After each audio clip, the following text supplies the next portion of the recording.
Welcome to Reel Filmmaking. My name's Corey, and today I'm going to be talking to you about how to create a good editing workflow for your video projects. Whether you're making videos for YouTube or creating short films or whatever video projects you're working on, it can be really easy to get excited about the camera and the gear and the creative process and what stories you're going to tell and the cool shots, and all of that stuff's awesome. I love doing it, but we tend to neglect how, once we have all that footage, are we going to edit it? And more importantly, how are we going to do that without driving ourselves crazy? So today I wanted to take a little bit and talk to you about editing workflow, give you some ideas and some samples of how I create my editing workflow, and then give you some examples from a video project that I shot recently and kind of show you how you can go about building your own workflow so that way you can just have a more pleasant time in post-production. Right off the bat, before we even jump over to me showing you my project, I'm gonna say,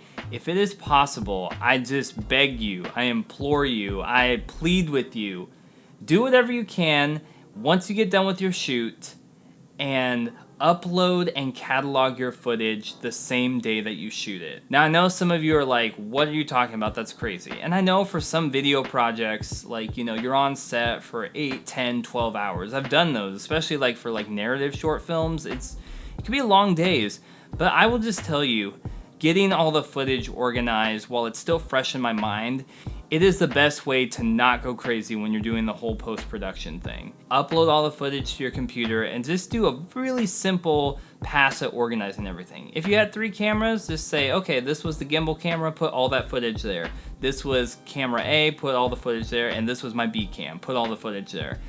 That will set you up for great success. So once you have all your footage organized, that's going to take us over to our next step, which is to get a little bit more defined in your organization. So let's jump over to my project. Okay, so we're here, and before I even jump into Premiere, I want to show you what I was just talking about real quick, about importing your footage and just doing a rough organization of it. So you can see right here, like I was saying, for this project, it's music video based, but these concepts carry over.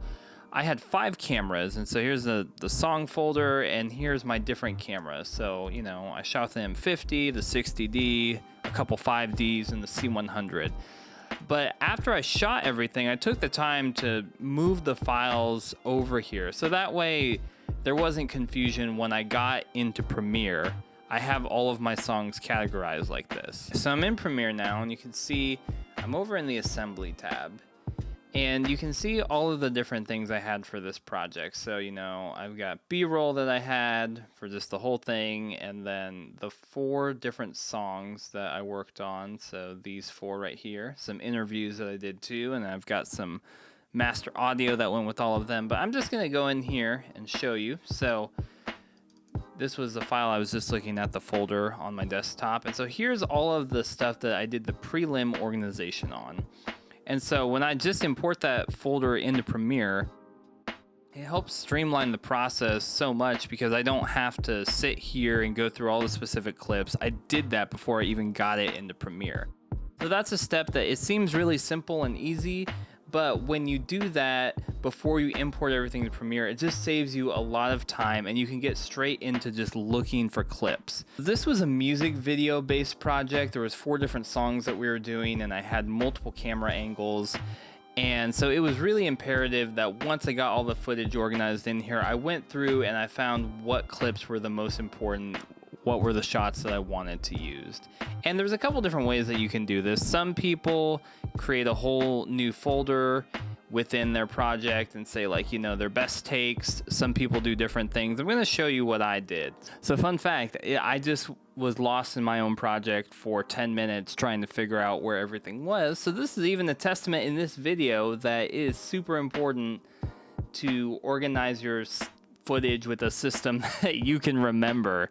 But anyway, it's just been a while since I looked at this project. So the song I was talking about that I showed you on the desktop, so Get It Right here, and then I've got the different takes because for this video we did different takes of each song.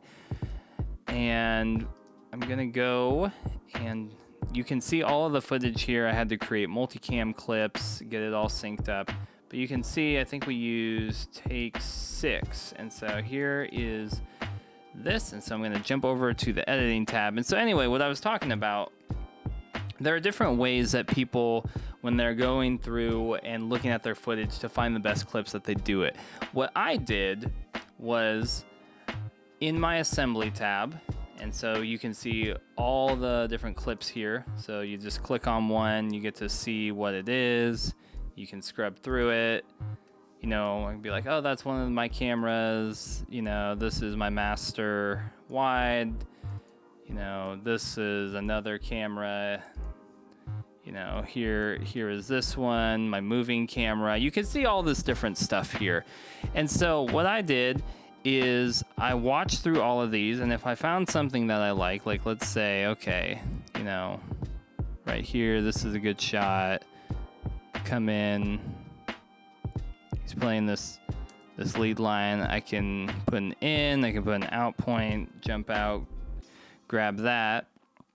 And then over here in my project, you know, before I even start editing everything, like right now this is all edited and that's what's going on here. I can grab this, and even before I start building out my sequence, I can just pull this clip into my timeline right here. And so then, you know, I've got this, and that's the clip I was just looking at. And I go through and I do this for all of my footage. And this is the very not glamorous part of video editing. You know, I like the idea of doing video editing and telling a story and putting all the pieces together, but having to sit through and watch through all of your takes, it's super time consuming. But if you can do it in this way, so you have your footage organized already into the different folders, and you're watching through and you're saying, that's a good take, that's a good clip, that's all of this stuff, and you pull it into one central place, it's going to be a lot easier for you to be able to figure out what you want to use when you start building your edit. So that's just one way that you can do it. Like I said, there's lots of different ways. You watch different editors on YouTube, they'll give you different tips, but this is a way that I have found is very helpful. So as I have my footage organized before I import it, and as I go through it, I can be watching all of the footage, seeing what's good, and be able to take the things that I like and put them in a different place.